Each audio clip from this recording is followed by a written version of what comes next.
Good morning, ladies and gentlemen, and welcome to a special edition of the MrWarrenHayes Show. It's a Saturday morning edition, or Saturday afternoon, depending where you are. It doesn't matter. Look, it's on Saturday. I don't do shows on Saturday usually, is the point I'm trying to make here. And there's a reason, if you are a subscriber, a watcher, a listener to the MrWarrenHayes Show, either on youtube.com/MrWarrenHayes or on your favorite podcast application, you know that when I do a show on Saturday, that usually means that it's a prediction show. Bing! And you would be correct again today.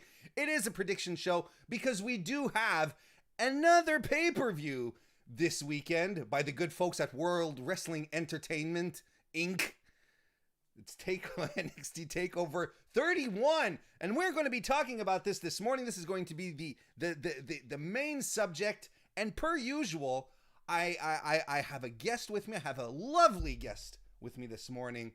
I have a wrestling writer, connoisseur, owner of two straps. In the background right there is what I'm talking about. Stephanie Heights is with me this morning. Stephanie, it is good to see you. Welcome to the show.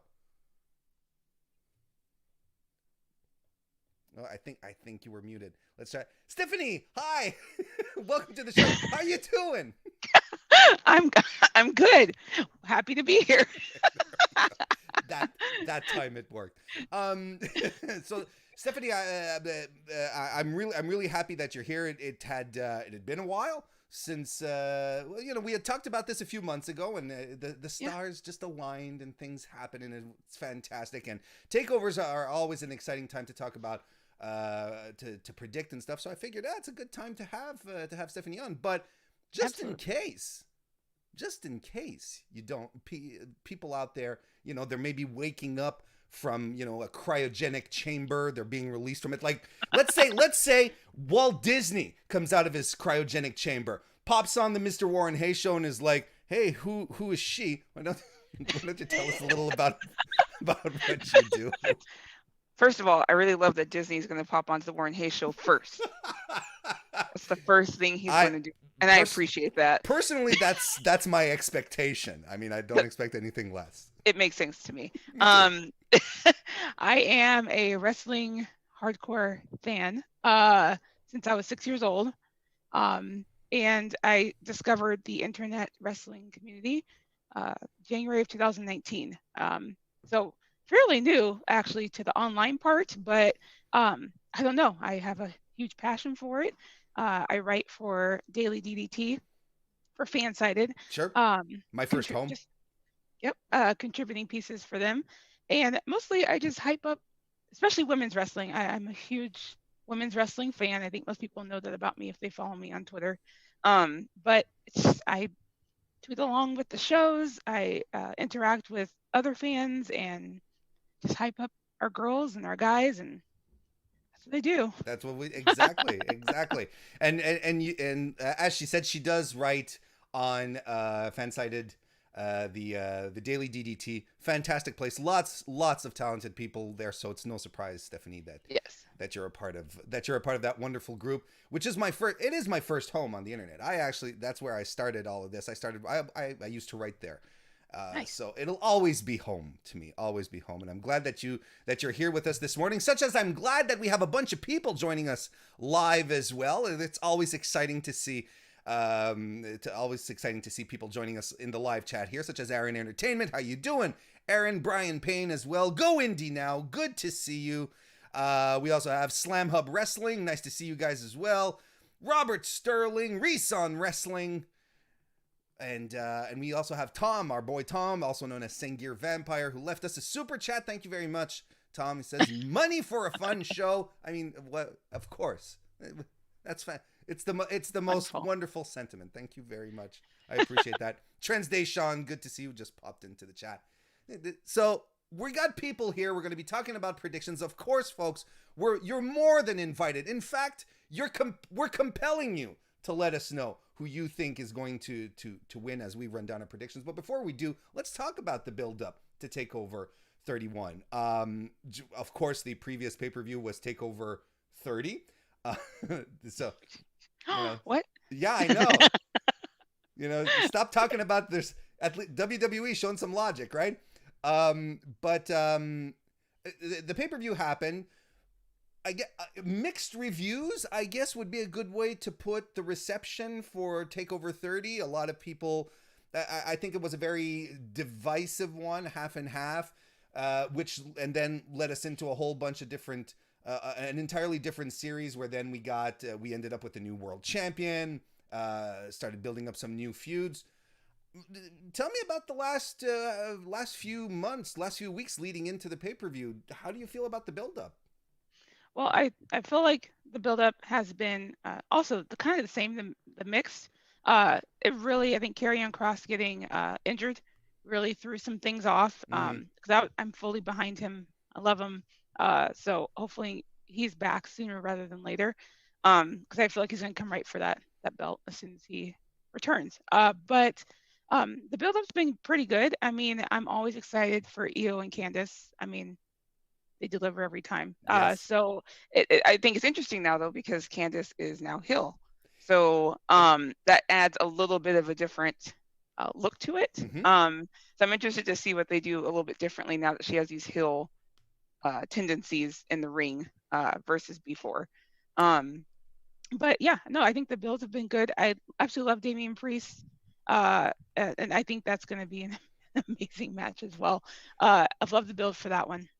Absolutely loved it. I had it's just funny because on Damian Priest I like to poke some fun at him.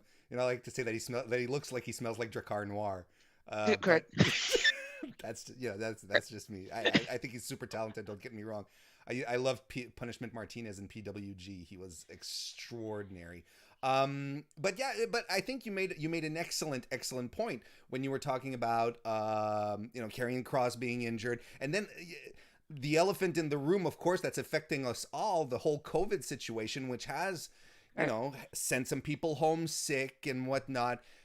You kind of feel like WWE is doing their best with what they have. Yep.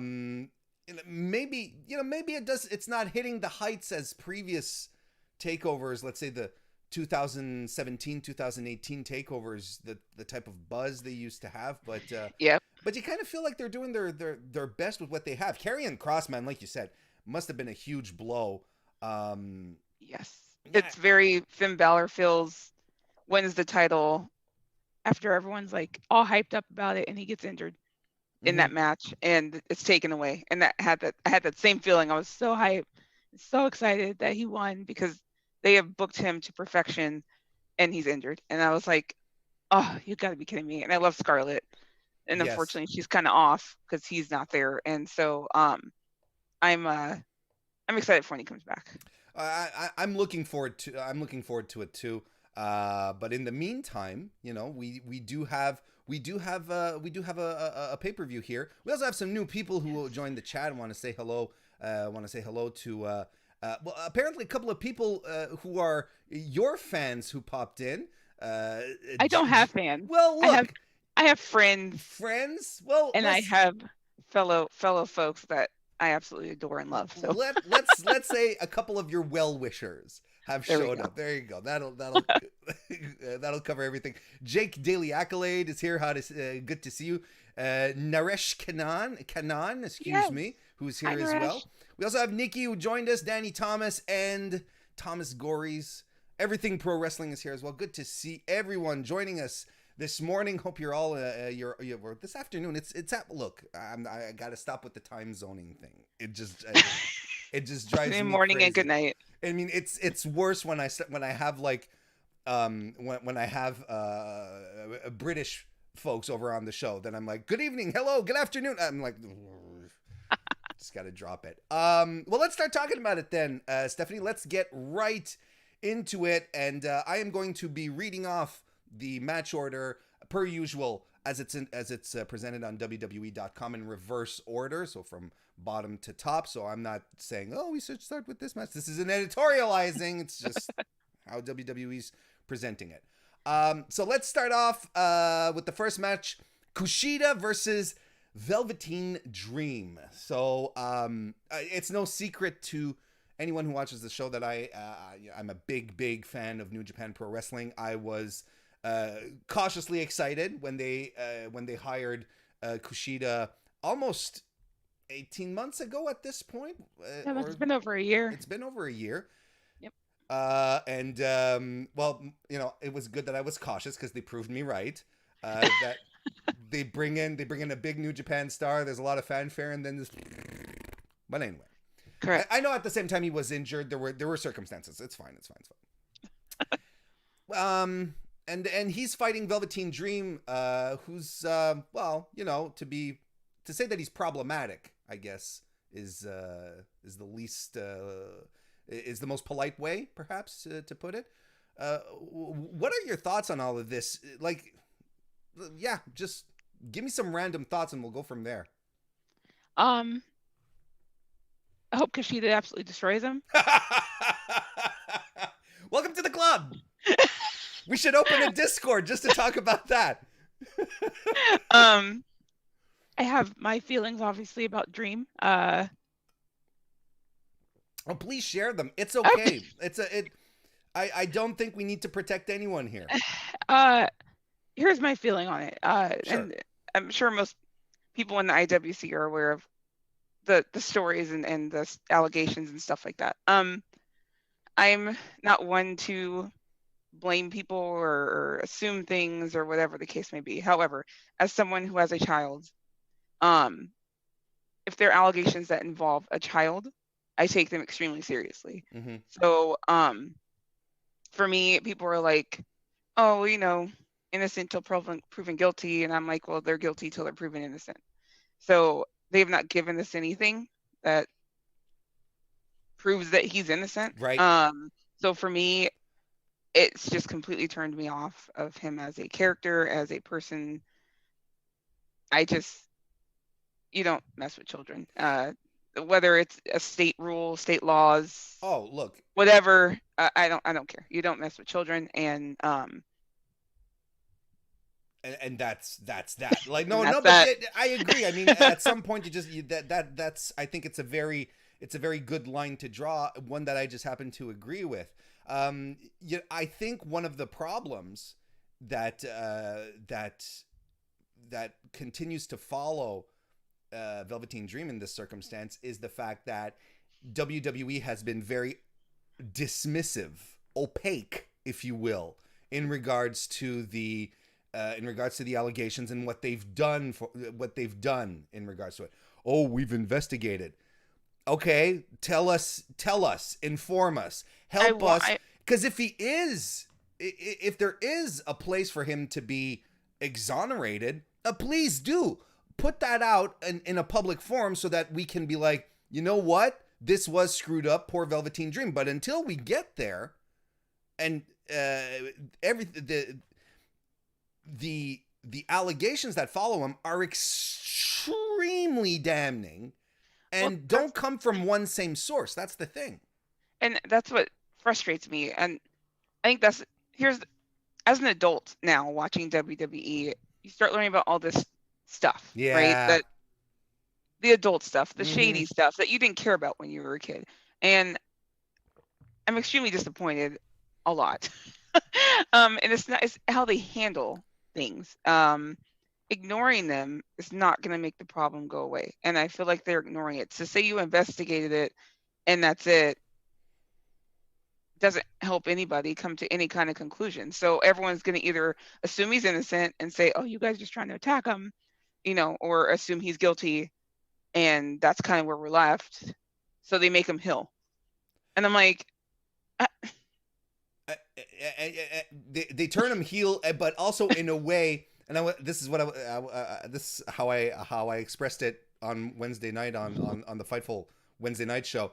Is they booked the heel turn in a way where it was like, hey, you know what? We know, WWE going to the audience. We know, we know, but we're going to pretend that you don't know we know. But we're going to do this in a way that shows that we know we know. Correct. Because his work has been very, very uninspired. It's been very, very because Velveteen Dream has always been about big presentations and very theatrics. Theatrics, yep. Dramatic. It's been very, very streamlined to very basic stuff. A run-in. Because they know that you hate him already. but but they're you couldn't they're be sort more of like obvious. pretending. It's like, oh Right. no, you guys don't know, but we know you know. It's so that's what's Let's frustrating. use this natural heat. Like, no. This is not No. natural. This I is not hope natural heat. Kushida destroys the crap out of him. I hope so too. And I just want to say hello to Daniel McCauley, who's in the chat, our boy throwback as well. Good to see you, Pat. Lions Games YT and Sergio is here as well. Oh, and One Fall Podcast as well. How's everyone doing? So in regards to Kushida, though, like I touched on it a little bit. Brought in, huge fanfare, the press, the pictures with Triple H and Steven Regal. I still call him Steven Regal sometimes. Signing the contract. The contracts and bringing him in, then poof, he disappeared. They don't do anything. This is his first takeover match. Yep. Stephanie. I know. What the hell, man? 18 months. And they've done a great job of showcasing him in the build-up. Yes. They've done a great job. But yeah, sorry, go ahead. No, I'm sorry. They've done a great job. So I expect him to get the win. But first takeover. So where does he go from here? To the moon, as another guy would say. He has no history with anybody else. He had no other kind of build-ups. He's had no other run-ins. He's had no other anything. So if they make him look like an absolute star, I just hope they take that and keep going with it. Well, and not drop it again. I agree, and they have to, right? It's like, I think a lot of us. By the way, chat, let us know who you think is going to win, Velveteen Dream or Kushida. I know a lot of you are already dropping your predictions, and can't say I disagree with y'all. But we love Johnny Gargano. That's not the problem, But man, he's been around the block a couple of times in regards to NXT. Tommaso Ciampa, I guess he has they're turning him heel, so there's a lot of gas still to come out of there, but been around the block a few times. Adam Cole, it does feel, with Karrion Kross out, Keith Lee suddenly being called up to main, it does feel like a good time to be building some new stars, that could sort of pierce the main event ceiling, and I think Kushida could be a good guy for that. Well, we'll get there later when we start talking about some of the other matches, but I do feel there's some other call-ups coming. Okay. So you're right. I think he's a great one to get behind if you want to start making some more main event stars. I agree. So you've said it multiple times on your end. You feel Kushida's going to win, and he should win decisively. I concur. Yep. But just before we move on to the next one, and this is, look, and you can tell me, Warren, I don't know, and I'll be okay with that because I don't have a good answer either. What the hell do we do with Velveteen Dream after this if he loses? Fire him. All right, there you go. That's settled. Sounds like a great idea to me. Hey, you know what? Better than my plan, which was none. Next match, get the NXT Cruiserweight Champion Santos Escobar versus Isaiah Swerve Scott. It's one that's been in the books for a while. It goes back to the Cruiserweight tournament. In fact, I appreciate the fact that Isaiah Swerve Scott pulled out some history from that as well, which is something I feel WWE should do more. But that's just me. But he pulled out the history. There's look, I'm the only guy who's pinned Escobar so far. Yep. I'm like, okay, that's cool. I like how this is going. Yeah. How do you feel about this match? What's got you going for this one? Okay, first of all, I love both these guys. Mm-hmm. Love them. There's I think Santos Escobar. I love the character work he's doing, the whole entourage thing. Like, he was like a mob boss. Like, just, are you allowed to cuss? I don't know if we're allowed to cuss, but he's just badass. I really do love him. Isaiah Swerve Scott, I think, has been kind of underrated. And he's really shown out in this build. Like, it's really, I think, brought a lot of people's eyes to he's good. Like, did you know he's a DJ? I did not. I'm starting to find all this out in the last couple weeks. With all I those did not vignettes. Know. Yes, he does music. I knew. I knew he had the music thing, but I just thought, it's just a gimmick. But he really does music, so I was like, oh, this is actually pretty cool. So I think a title change happens here. Oh. And I think Isaiah Swerve Scott is going to win. That's very interesting. Frats. I don't know what that word what was trying to come out of my mouth, but the word that I wanted to say was chat. Let us know. And I said fraps. Chat. Let us know who you think is going to win. There's we're getting a bit. I'm seeing a lot of Escobar. I'm seeing a bit of Swerve, or at least people who want Swerve to win. But I am seeing a lot of Escobar. Here's my take on it. I feel we haven't scratched the surface of Santos Escobar and Legado de Fantasma just yet.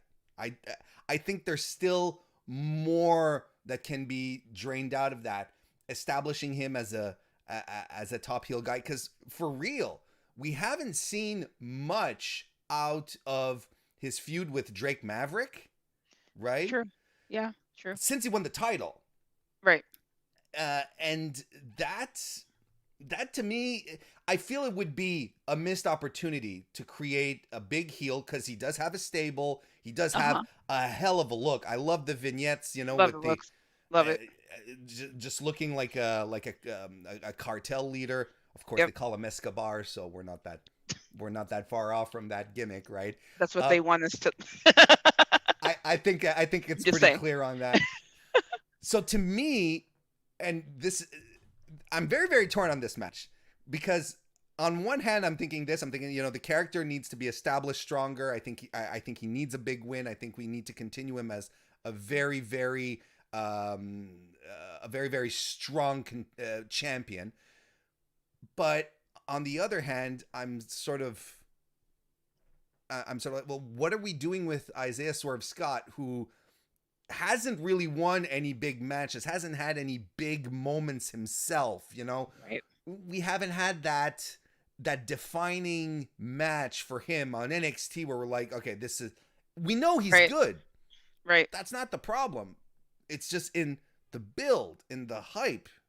Not to steal your last name, but you know, it's but you know, that's the thing. So I'm very, very divided on it, but I sort of feel like there's more. I feel like Swerve could bounce back easily. I don't think it'd hurt him as much to lose this match as maybe Escobar would. So here was my thought process.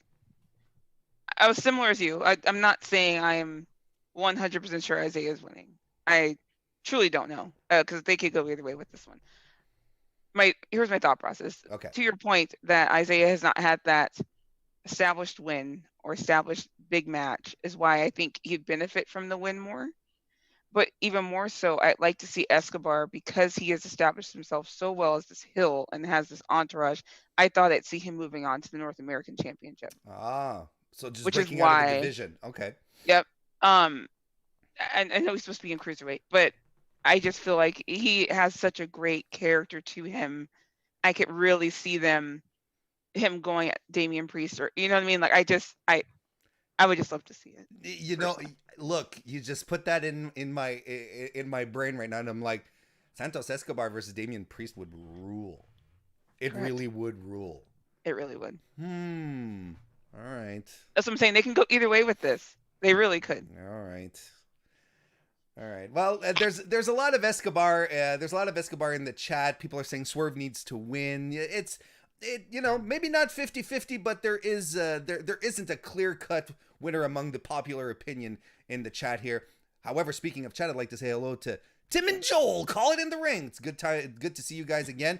And I mean, you're probably draining a whole bunch of new folks here that I haven't, you know, I recognize the familiar faces, but Jubber JTJ496, Mr. Ollie Davis, #1 fan TM, has joined us. Good to see you. I want to say hello to MC Carvalho as well. So I think I'm still going to go with Escobar. Your choice is clearly Swerve as well. So I think this is our first divided take here. My God, the sparks are flying already. Well, we were talking about our boy Damian Priest, so let's talk about the NXT North American Championship. Yes. Where Mr. Priest will be defending against Johnny Takeover, Johnny Wrestling, Johnny Two Face. I don't know. Johnny NXT Forever. Johnny NXT Forever. So hey, so this one has been building for a while. Yep. I think it's one of the better built matches on this card, in your boy's personal opinion here. Damian Absolutely. Priest is still a fresh faced champion. Gargano has held the North American title in the past, even though was very, very short, but he did hold on to it. How do you feel about this match? How do you like overall, and tell me about it. I have enjoyed the build very much. I have to say the go home show, him and Io together made me miss mixed match challenge so much, because they just looked great together. I was like, this is awesome. Like, can we do this more? But I think Damian is going to win. Like I said, he's still a new champion. I think this will just be a defining win against someone who has held world titles in NXT. My hang up is I don't know where Gargano goes from this. Right. So I want to say he's going to go to the main roster, but we've been saying that for how long have we been saying that for? I don't even know how long. So I just don't know where he goes from here. And as a heel, do we need a heel holding the title? I don't really think so. I think Damian's going to keep it, but I just don't know where he goes. I don't know where he goes. Folks, by the way, let us know, right, who you think is going to win here, Mr. Gargano or Mr. Drakkar Noir. Spell it. Yeah, exactly. That's how you have to type it in the chat, Mr. Drakkar Noir, if that's your pick. There's 2 K's in Drakkar, by the way. Why do I know that? I know lots of stupid shit, let me tell you. But here,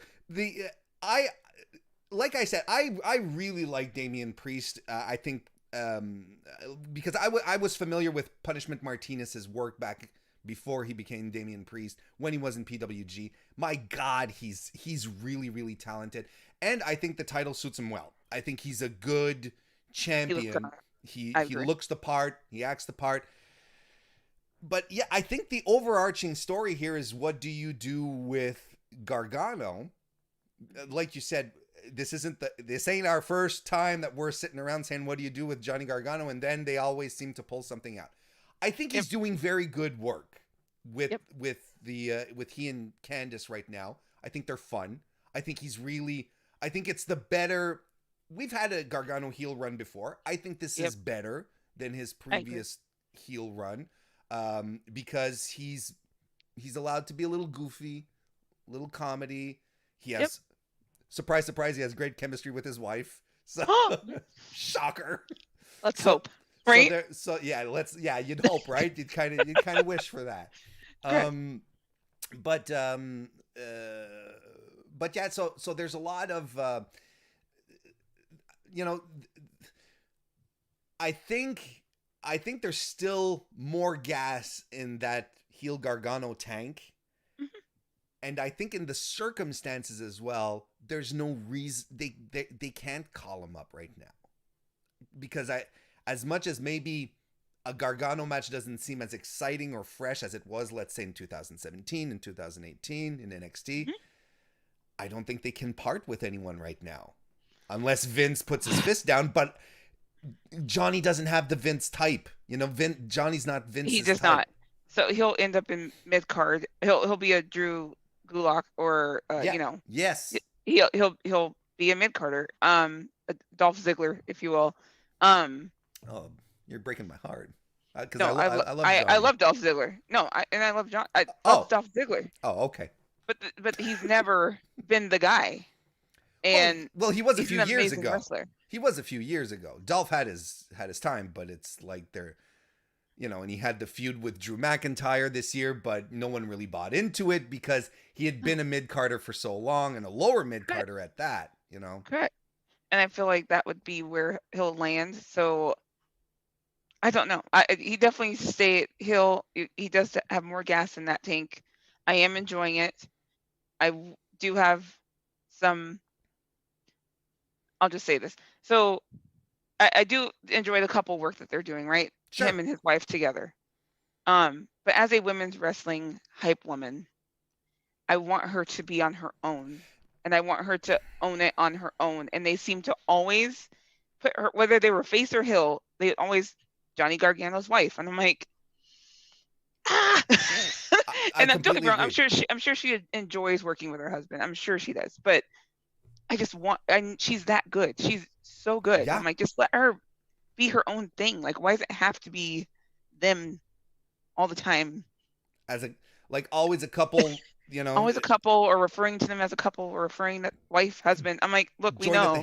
At the hip. Look, this is something that I talked about ad nauseum when we were in the midst of the Tommaso Ciampa Johnny Gargano trilogy a couple of years ago, when they brought Candice in, but Candice was just like the doting wife, and I was like, Jesus Christ. I've said, this is a recurring theme here on the Mr. Warren Hayes show.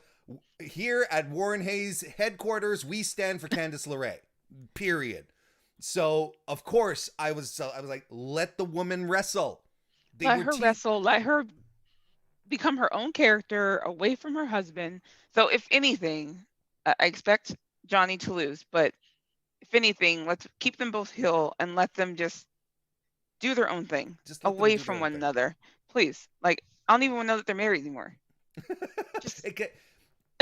But like you said, it's fun what they're doing together. I appreciate, like, dinner with the Garganos is, it's silly fun. I enjoy it, and it establishes their characters really well and how petty they are, you know. I love the fact that Johnny Gargano was like, you know, in regards to Tegan Knox's injury, who, by the way, Tegan Knox, you know, we hope that she recovers quickly and comes back, because what a bummer. God, that was so an absolute bummer. But I like the fact that on TV, Johnny Gargano's like, oh, you break my TV, you tear your ACL. Karma. I'm like, gee. That's when I saw that, I was like, did they really? And I'm like, because here's the thing, and not kayfabe, I'm sure Candice. Oh. You know how wrestlers take that hard when they feel that they may or may not be responsible for someone being injured, right? And they know stuff happens in that industry, and I'm sure she doesn't take, you know, but you do feel bad. And so for them to even use that, I was like, wow, okay. What's cool is that, okay, since we're touching on the Tegan Knox stuff, what's cool though is that just by doing that, Tegan has a built-in feud when she comes back. Absolutely. She's like, all right, you took me out again for like, it's going to be a while. ACL tears are not, you know, it's not a sprain. It'll take a while to come back. So when she comes back, it'll be like, she'll be ready to just tear one into Candice, right? Candice. Yep. And I'm that'd be fantastic. But yeah, I overall, I think this match is going to rule. I think Johnny Gargano is a perfect opponent for Damian Priest. I think he's going to make him look like $1 million. And maybe that's what the Gargano role is right now. You know, to help build these new stars, right? Make them look really, really good. Yeah. No, that means if they have nothing else for him to do as far as main event or main roster, if they don't want to do that yet, it's actually the perfect role for him. I think the same with Adam Cole. It's them making others now, building these other people now to look great. So who do you have? You have Priest retaining? I have Priest retaining. I have Priest retaining too. Most of the chat as well. I've been scouring for Garganos, and maybe I missed one, but I think overall, Damian Drakkar Priest is going to be retaining. He's going to be retaining the title. I'm gonna write the Performance Center and say I'd like to change Damian Priest's name officially. Get a sponsorship. There you go. I mean, the synergies write themselves at this point. What is it? Hello to Rivron Triple X, good to see you. Welcome to the show. And Dennis Fahey as well. Nice to see you. Dennis. Hi, Dennis. So, you know Dennis, so that's fantastic. I do. Well, there you go. Another one of your well-wishers. There you go. There you go. And Alexandra Jean, good to see you as well. Alex, that's my girl. That's your girl? France. Well, she's from France. She's from France. Bonjour. France. Comment allez-vous, Alexandra? Ou c'est Alexandra Jean à ce moment? What he said. N'est-ce pas? Yeah, oui, tout à Alex, what fait. he said. Eh bien, bienvenue au MrWarrenHayes Show. Ça me fait plaisir de vous accueillir. She says, "Can you please say hi to my sis for me?" That's my sister from France. Oh, there you go. I thought I was. So that's your sister. There you go. Not blood No, related. not blood. But, I understand. Okay. But yes, she's like a sister. All right, next match. We're moving up the top of the card here. We're going to talk about the NXT Women's Championship match. Champion Io Shirai versus Candice LeRae. Like I said it. I said it. We stand for Candice here. She is the one of the toughest wrestlers on the planet. I don't if people are not familiar with her work pre NXT, you are missing out on the greatest stuff that she has ever done. She hasn't accomplished a quarter of what she's done out in the indies than than what she's done in NXT. She's done intergender matches. She fought the Young Bucks and ate a super kick boot full of thumbtacks right to the face. That's how tough she is. Sure, she wrestled with Joey Ryan, but you can ignore those matches if you like. I didn't know this about her. Yeah, they had a really 5 good or 6 months ago. Someone was telling me about her intergender matches, and I was like, I'm sorry, what? And so I went back and watched some of her indie stuff, and man, like, oh, she's outstanding. She's actually wrestled. Man. She's wrestled her husband. She's wrestled Johnny on a couple of occasions, and I think in IWA, I think she had a great match with Gargano, and it's out there for free on YouTube, on their YouTube channel. You guys should check it out. You can find a lot online. Yeah, you can definitely find a lot of Candice's stuff online. She's absolutely fantastic. Against Io Shirai, we touched on it earlier. You touched about it. You touched on it a little earlier. That this is not the first time that Candice and Io are going to meet, but the roles are reversed here, Stephanie. So they are. It feels a little fresh. It feels fresh. I'm still just as excited for it as I was the first couple times. Look, this match is gonna rule. Mm-hmm. I'm really excited to see what is done differently with the roles changed now. It's gonna be so good. I'm so excited. I think that Io will retain, but I just Candice is gonna try anything and everything and go all out and just be as heelish as she can. Some cowardness in there as well, but the typical heel formula. But I think it's going to be very interesting to see how they story tell this one. I agree as well. I agree. I'm really interested to see how they're going to tell this story. Their match that they had at Toronto, was it last year? It was last year, right? That they had their match at the SummerSlam. Yep. Yeah. Yep. It ruled. It was a great match. So, amazing. And she and Io clearly have really good chemistry. Oh, and by the way, chat, let us know, right, who you think is going to win here. Shirai retaining or LeRae winning. So they have great chemistry. There's a lot of good that's going to come out here. I'm curious though, like, is this going to be more positioned like a soft defense for Io in the sense that, we know she's going to win? Because bubbling underneath all of this is Rhea Ripley, that they're slowly building back into contendership, rebuilding everything they tore down after WrestleMania 36. So is this ultimately our payoff?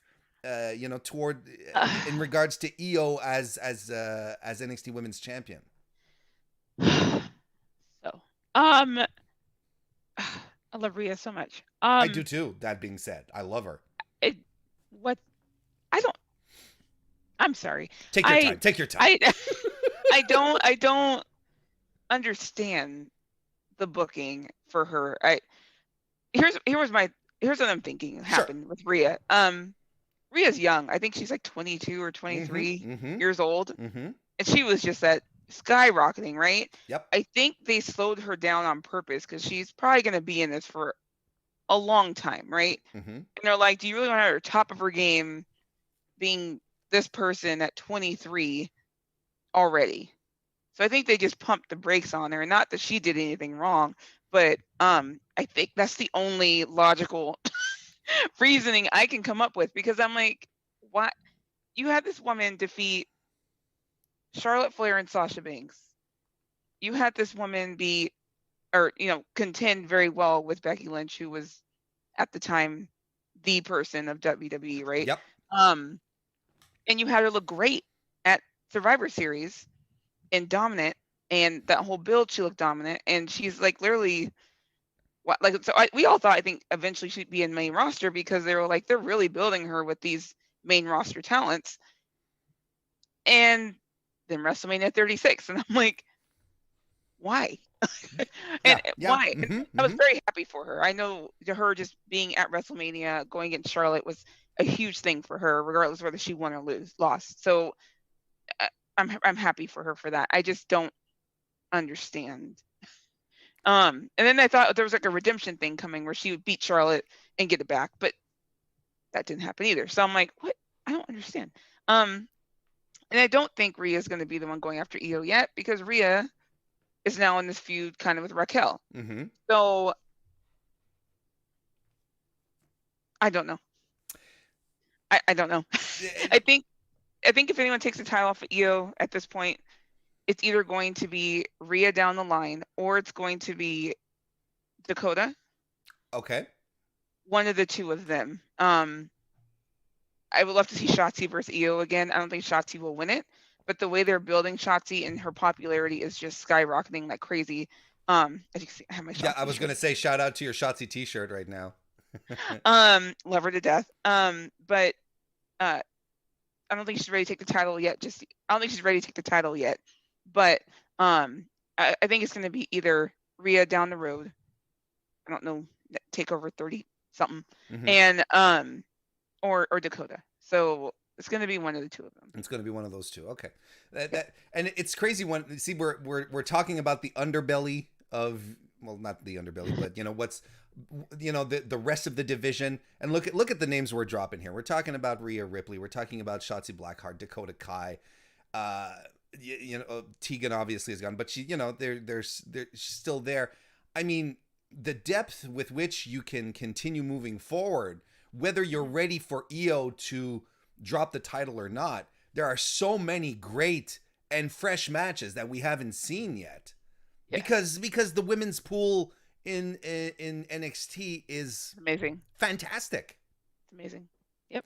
And I love Shotzi as well. I think she's fantastic. Her match with Io 2 weeks ago on TV, it was every match this girl fantastic. has. I'm sorry.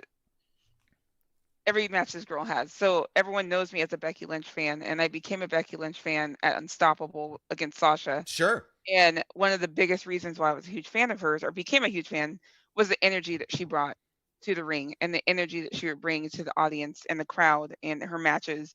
And I get that same vibe from Shotzi. The energy this girl has is just insane, and she's so talented. And I just love watching her wrestle. Her wrestle. So I expect great things from her. I think she is a future NXT Women's Champion. Oh, unquestionably. Some people have actually said just skip it all together and bring her up to the main roster, because she has the character work down. But I'm like, take it slow.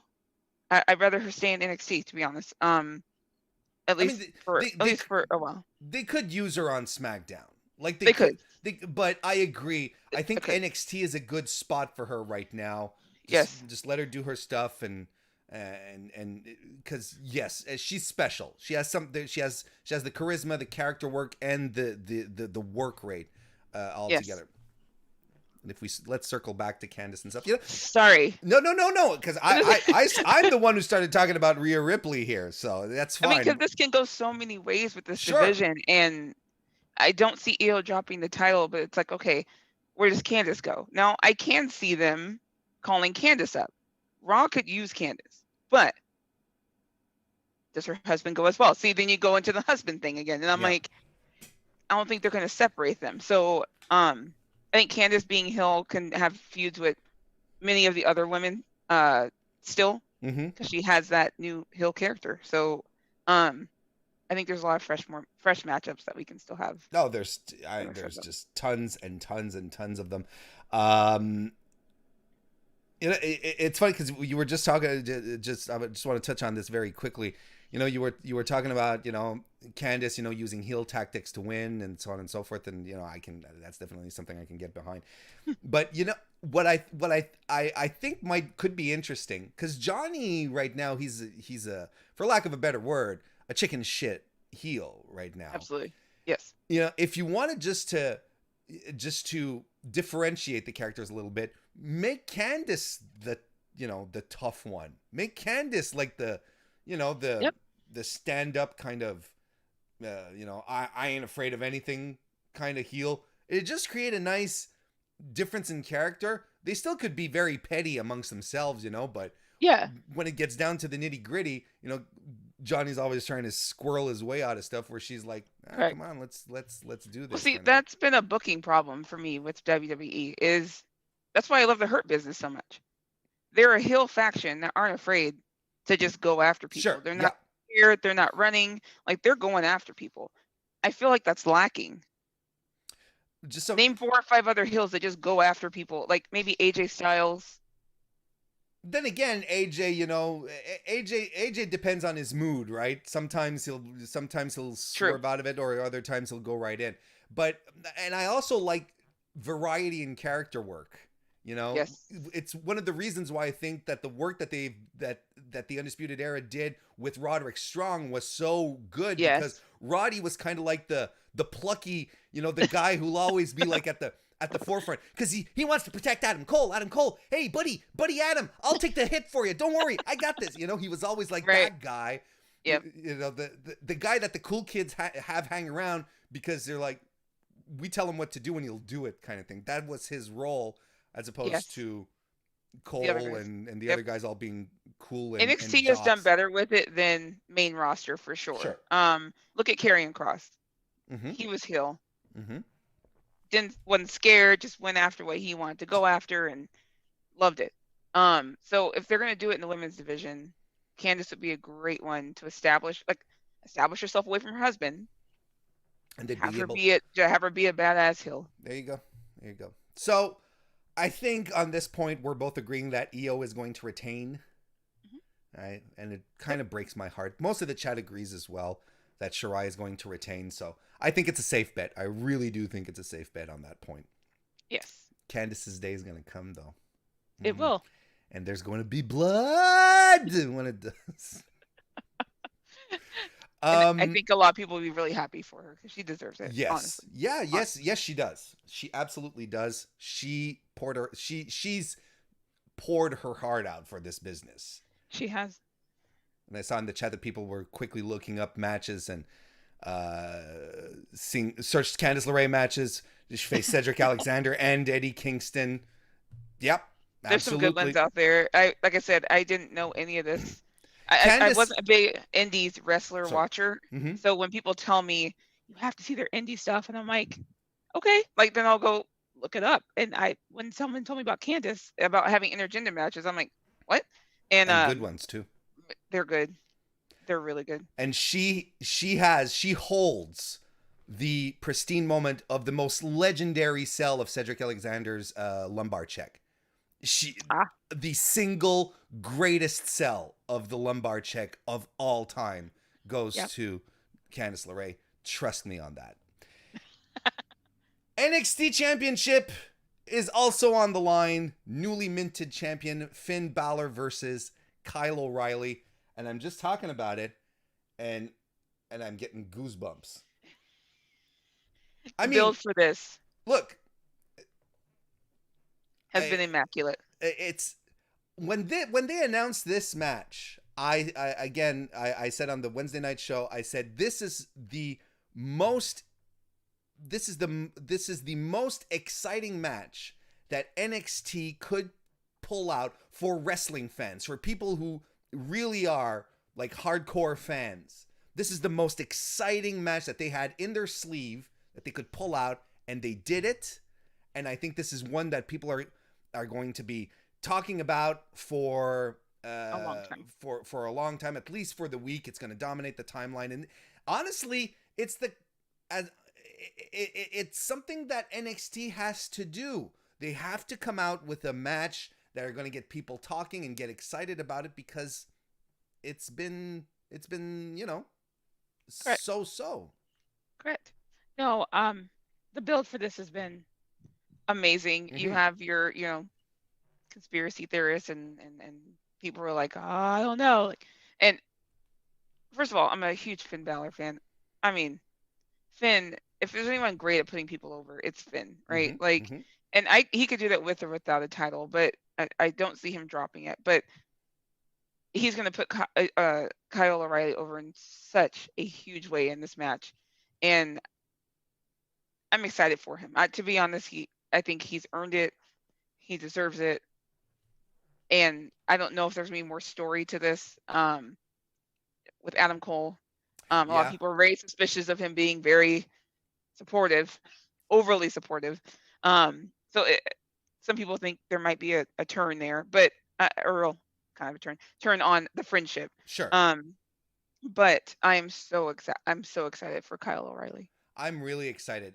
Okay, so let's start by talking about Finn a little bit. Comes back to NXT after being criminally misused on main for the better part of 2 years, since his return from injury, essentially.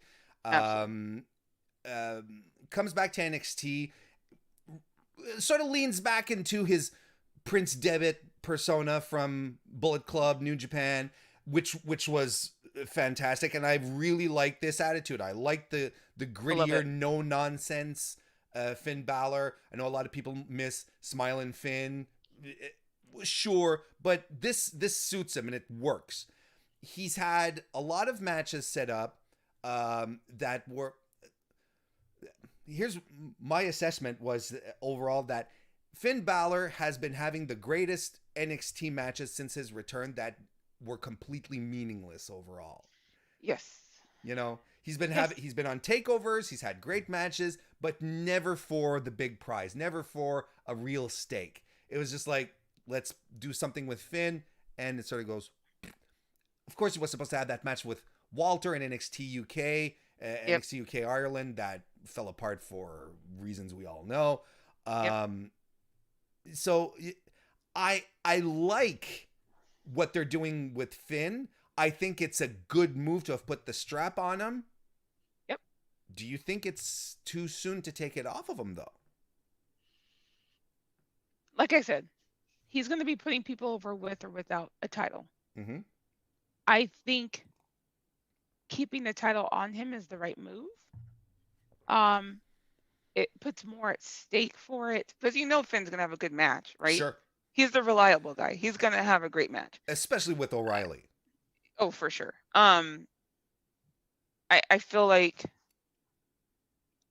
I don't know, with the title on him, I feel like it just gives him more prestige, I guess, Sure. even more than he already brings to the ring, and it just, like you said, there's something at stake, right? So now there's like, it's not just going to be a great match. It's going to be Finn really in his element and really putting everything into whoever he's going against to make them look great. Like, that's the thing about Finn. Like, he just makes everyone look so good in that ring.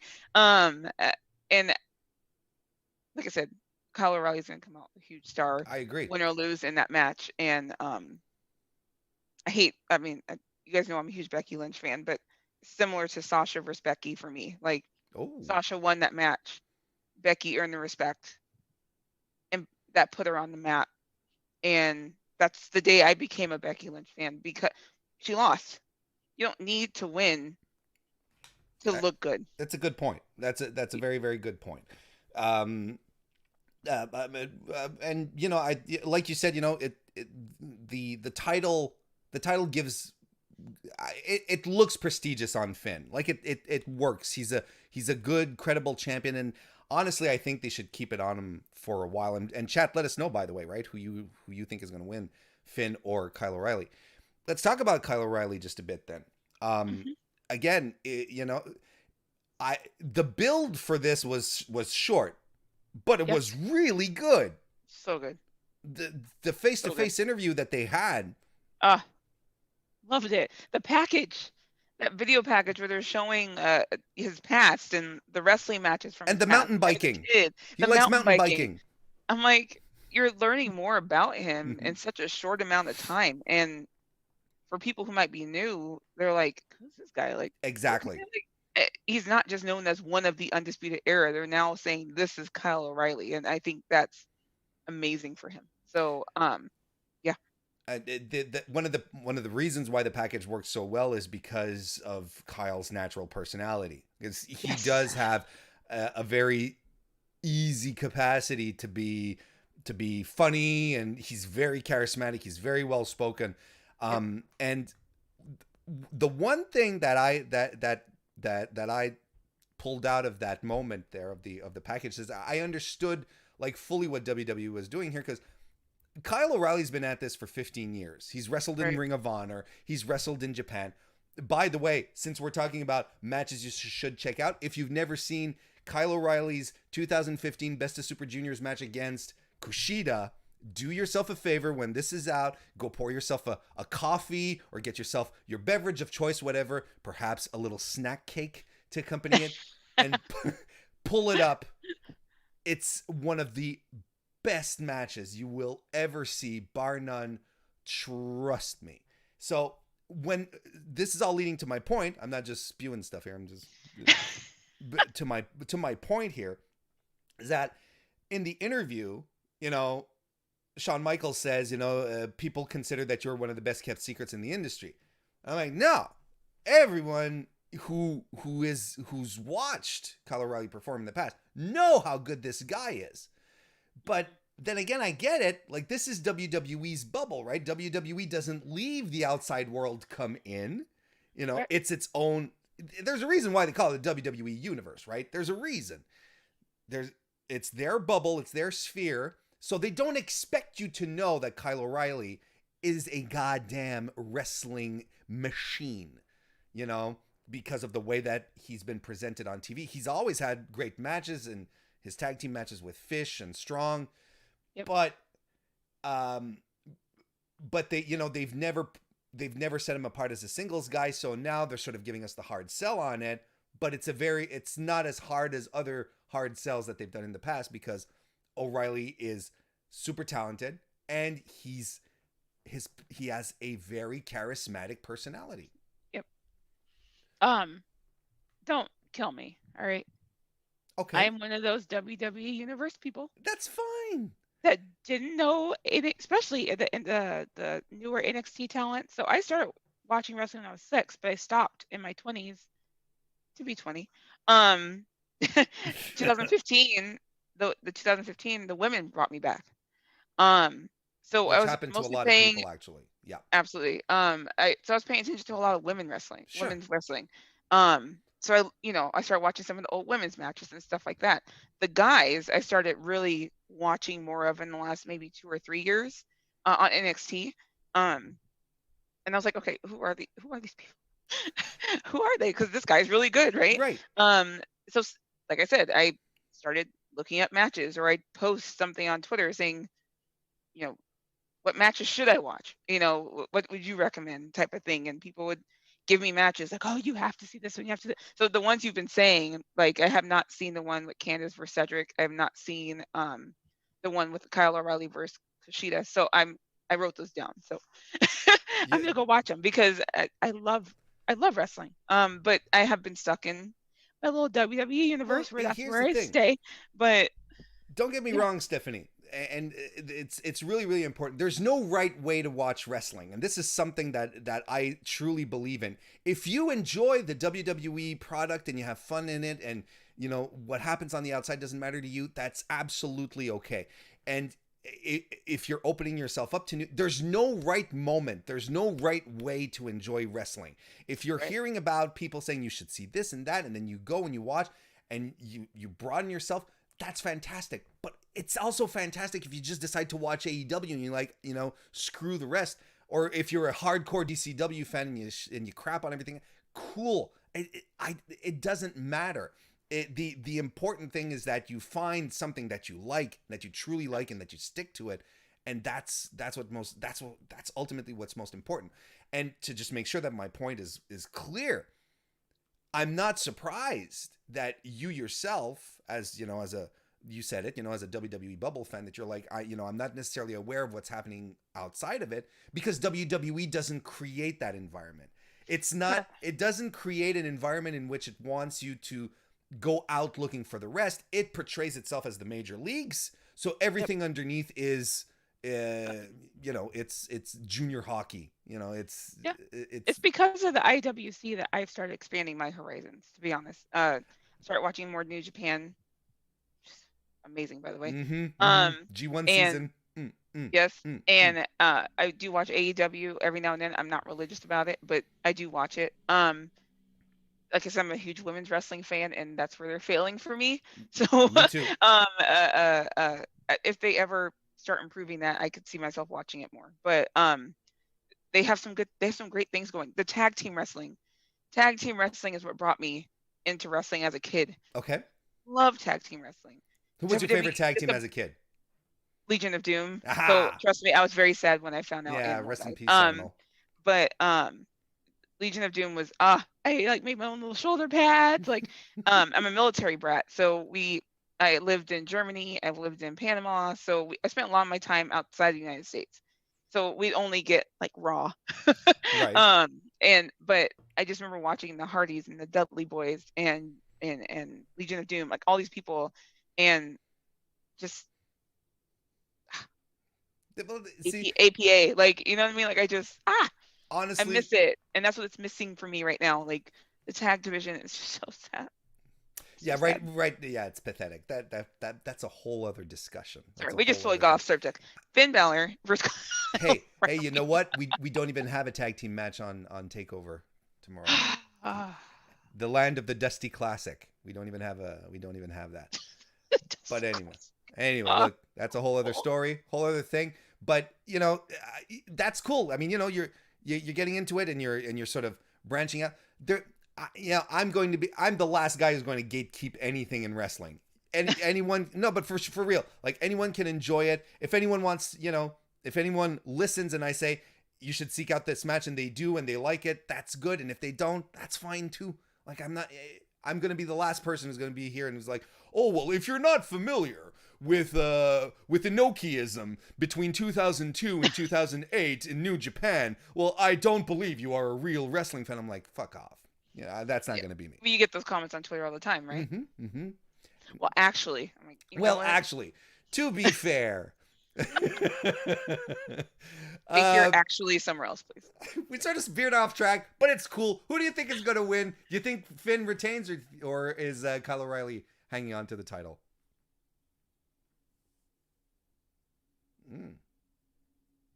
She's thinking. What are they saying? Wait, I thought you were asking. No, I'm asking chat. you. I'm sorry. Oh, Finn Balor is definitely retaining. Oh, okay. Yeah, I think so too. And a lot of people would like to see Kyle O'Reilly win the title, but I think the safe money is on Finn. The way we're booking this, Stephanie, everyone retains. Nope. Oh no, Isaiah. Well, except on your. That's right. That's Isaiah. Right. I think that title changes hands. Well, I think everyone retains. Sorry, I didn't want to push that on you. I apologize. I'm like, no. Yeah, it's like, hey, have you been paying attention, Hayes? Yeah, I mean, I think this is a takeover of great matches. Not so much to change up a whole bunch of stuff. Yeah, I don't think so either. Especially since they have so many injuries and so many people out for Corona, but they won't tell you that. Yeah. Just because they have so many people out, I just don't see them doing too many switch ups because they only have a limited amount of talent that they can work with right now. I agree. I think it's a takeover to build new stars, new storylines. It's time to move on. There's definitely people who can benefit from a big win here. Kushida. Kushida, Isaiah. Yes. Kyle O'Reilly is going to lose, but he's going to look amazing doing it. Do you think there's anything going on? So, like I said, people are like, I'm told a little too supportive of Kyle O'Reilly, and I'm like, that's like a brother to him. Why not? But some people seem to think that they're gonna feud, and that Adam Cole might turn on him, or that. But I've also heard rumors that they're trying to make Kyle O'Reilly babyface. So I don't know. I'm not I quite sure. I think Kyle O'Reilly as a babyface would be fantastic, and honestly, a feud with Adam Cole would be great. But I think you can slow burn this one a little bit. I think you can. Yeah. Let's let our boy Kyle get some big wins on it. Maybe this one isn't going to make it happen for him, you know? Because I think you can revisit a Finn Balor Kyle O'Reilly match. I think you can. And NXT, when they're good, they create these programs, these trilogies between top stars. So I think we can definitely move into another match where maybe Kyle O'Reilly will be victorious, and then Adam Cole is going to start being like, you know. Well, you brought it up earlier. I did. What if we have Kyle O'Reilly move on to Kushida? I mean, look, there's a reason why they started the Elimination Gauntlet with Kyle O'Reilly and Kushida, and that's for all us marks. Us New Japan marks to get excited and be like, yes, this is the match we all would like to see once again.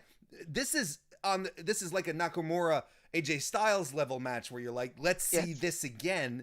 You know, we all have to be prepared that it will never be as good because it's WWE on one hand and it overproduces its matches, and the guys are a little more banged up, they're a little older, it's different. It's right. You know, so it probably wouldn't be the same thing, but it'd still be a treat. I'd like them to move on to, I mean, if they're pushing Kushida and they want to revisit that, I'm cool with that as well. But I'd see Adam Cole turning, but down the line. I think it's going to be good to see friendly, fresh-faced Adam Cole for a while, standing up for his buddies, right until he's like, you know what? No, then, because Adam Cole's a backstabber. Did you get it? Boom. Yeah, and a super kick at one point at the end of a match where Kyle O'Reilly wins, a super kick out of nowhere, and Adam Cole is back being a top shitty person. Yep. And Bronson Reed. Can we talk about Bronson Reed? Sure, well, go ahead. Oh my gosh, I'm all behind this dude. Like I don't know if they're gonna have him go after the North American title or just kind of keep building himself, but I love him.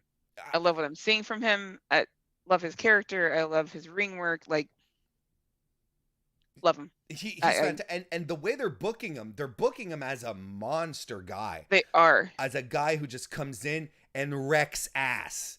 You know, and that there's nothing anyone can do to stop him. So this is another guy that once they pull the trigger on, he can really be elevated. And you know who else is really good? Cameron Grimes.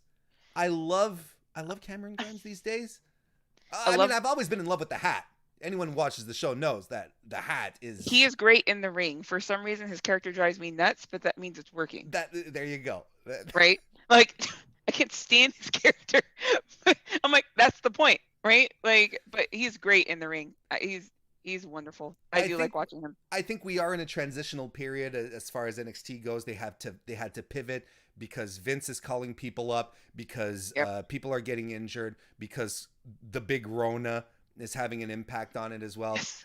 Look at who we talked about here. The people that they're building. You just don't flip a switch like this and then all of a sudden start pushing guys. And Tommaso Ciampa is back being a heel. He's not on the card.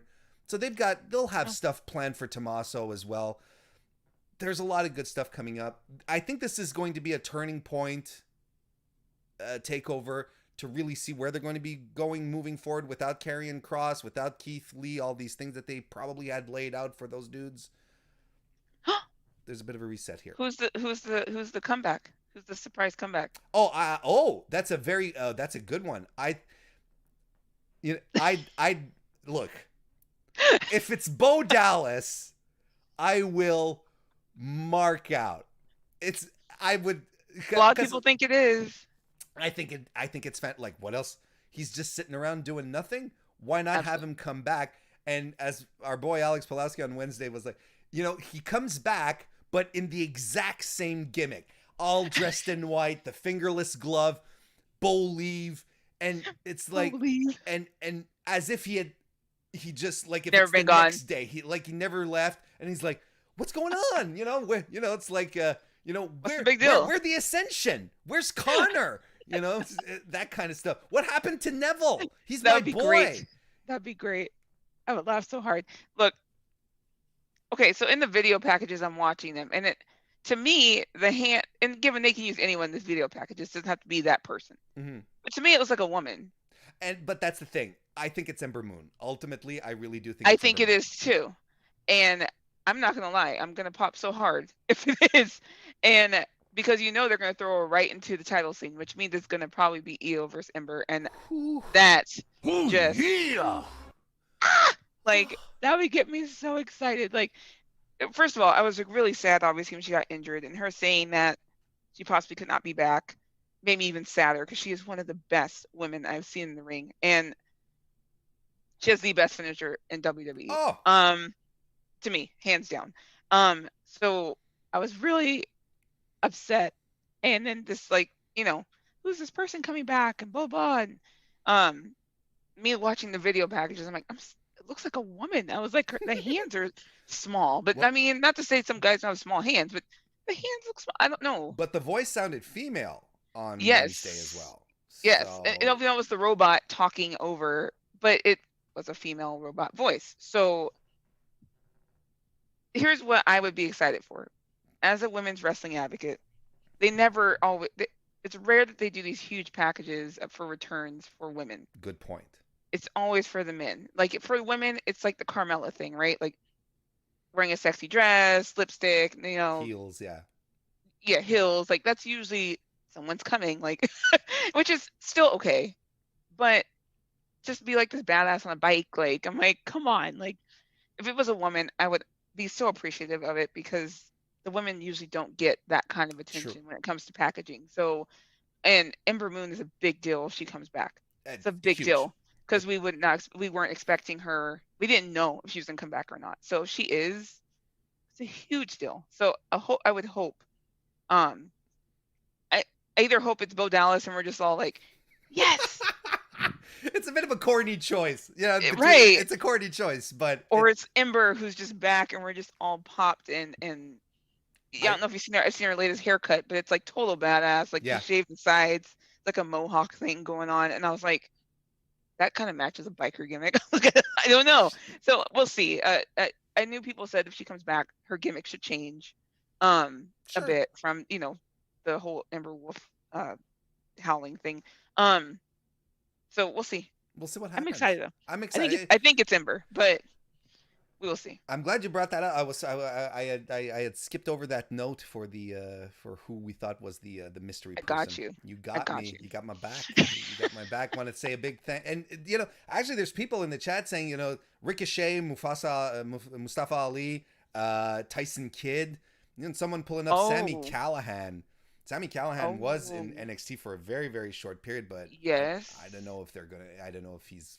I would be excited if Tyson Kidd was back too. Yeah, Tyson Kidd be nice. Because I really didn't think he'd ever come back. No. Wow. But we'll see. We'll see. It's tomorrow. It's happening tomorrow.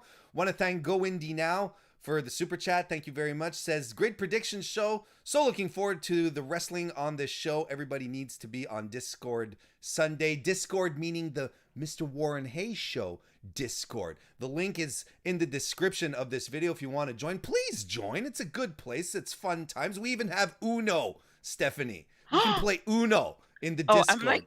I'm Uno master, so. Oh, well, put up or shut up, Stephanie Hypes. But this was a fun show, and I really appreciate you coming on, Stephanie. It was a fun time. I had a great time talking with you. This was a lot of fun. Why don't you let the people know where they can follow you on the social media and keep up with your work? You can follow me on Twitter at Stephanie Hypes, or you can follow me on Instagram at TheBLHW. And of course, she writes for the good folks at Daily DDT. Shout out to Kevin Parvizi, boy, my first boss. He's amazing. He is. Kevin's the best. He is. He's special. Just like everyone who joined us here today is special. A good people. And I hope you enjoyed the show. I hope you had a good time. Make sure that you hang out in the Discord, and I hope everyone has a great takeover tomorrow evening. Thank you everyone for joining us, and we'll see you next time.